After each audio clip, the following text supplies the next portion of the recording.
අයිබෝවන් සුබ දවසක් යාළුවනේ. අදත් ඔයගොල්ලොන්න famous kitchen YouTube channel එකට සාදරයෙන් පිළිගන්න අතර හැමදාම වගේ අලුත් දෙයක් කියා දෙන්න මම අද ඔයාලට කියලා දෙන්න හදන්නේ කොල්ලු ඇට වලින් රසවත් ව්‍යංජනයක් සාදා ගන්න ආකාරය.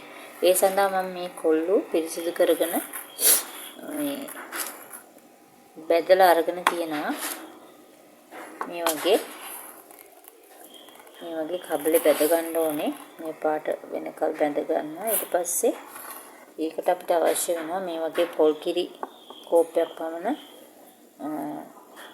බීඩුණු රාම්පේ සුදු ලුණු ඒ වගේම කරපිංචා අවුමිරිස් ඒ වගේම මම අරගෙන තියෙනවා රසවත් කරන්න සුවඳ වෙන්න එනසල් ගෙඩියක් සහ කුරුඳු පොතු කැබලි කීපයක්.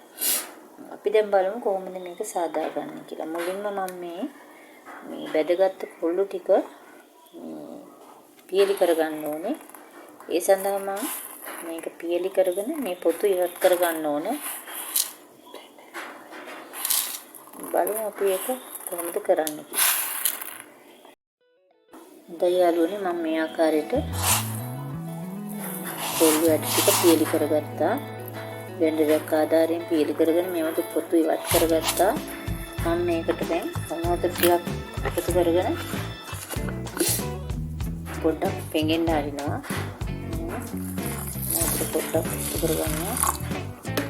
ඊපස්සේ මේක පෙඟෙන්න ඕන පොඩ්ඩක් වෙලා විනාඩි 10ක් විතර වගේ. ඊට පස්සේ තමයි අපි මේක ව්‍යංජන හදාගන්නේ.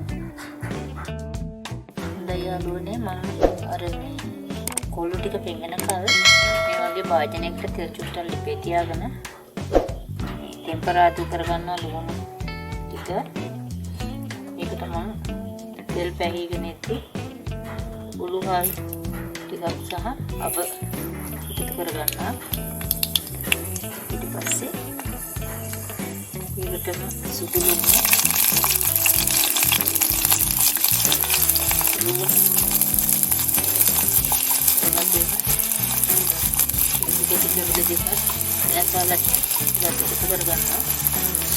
ඒකෙන් අපිට හොඳ සුවඳක් රසයක් ලැබෙනවා. ඒ වගේම රාම්පේ කරපිංචා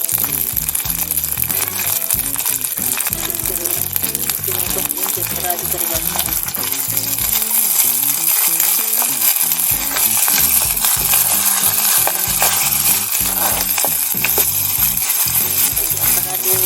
යක් මේකට එකතු කරගන්නවා. තුන පහ ඒ වගේම මිරිස් කුඩු, රාම් මිරිස් කුඩු, කටකා කුඩු ස්වල්පයක් කරගෙන ඒක මේ අම්පක වගත්ත පොඩි ටික එකතු කරගන්නවා. බලමු මේක කොහොමද කරගන්නේ කියලා.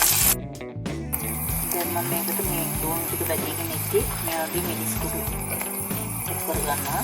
මිරිස් කුඩු ඒ හන්දක් පමණ පස්සේ ඒක ටික කරගන්නවා. පහ කුඩු ස්වල්පයක් සහ ගම් මිරිස් කුඩු ස්වල්පයක් අලවස් කරගන්න ඕනේ. පස්සේ අපි රසායන ලුණු එකතු කරගන්නවා.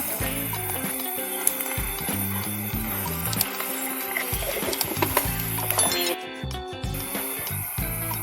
වතුර පොඩ්ඩක් එකතු කරගන්නවා.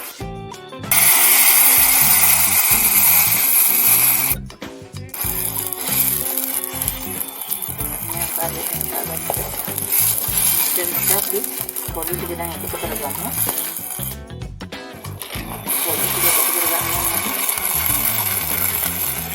පොඩි ටික එකතු කරගෙන නැතලා තියෙන නිසා ගොඩක් වෙලා කැන්වෙන්න ඕනේ.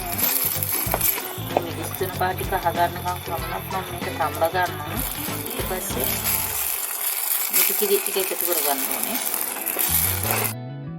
ඇත්තටම යාළුවනේ මේක ගොඩාක් රසවත් වගේම ගොඩාක් ගුණදායි ඖෂධීය ආහාරයක්. දරුවන්ට දෙමව්පියන්ට වගේම අපි හැමෝටම මේක හොඳ ආහාරයක්. ඔයාලත් මේක සදාගෙන රස විඳින්න බලන්න. මොකද වෙලාවක් කම්මකට කොල්ලු ටිකට මම මිටි කිරි කෝප්පය එකතු කරගන්නවා.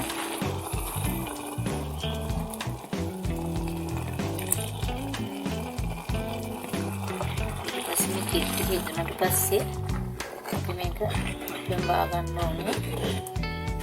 ඇත්තටම යාළුවනේ රසවත් ආහාරයක් මේක. ලෙඩ දෙන්නුන්ට වගේම නිරෝගීව සිටින අයටත් මේක ගොඩාක් ඖෂධීය ආහාරයක්.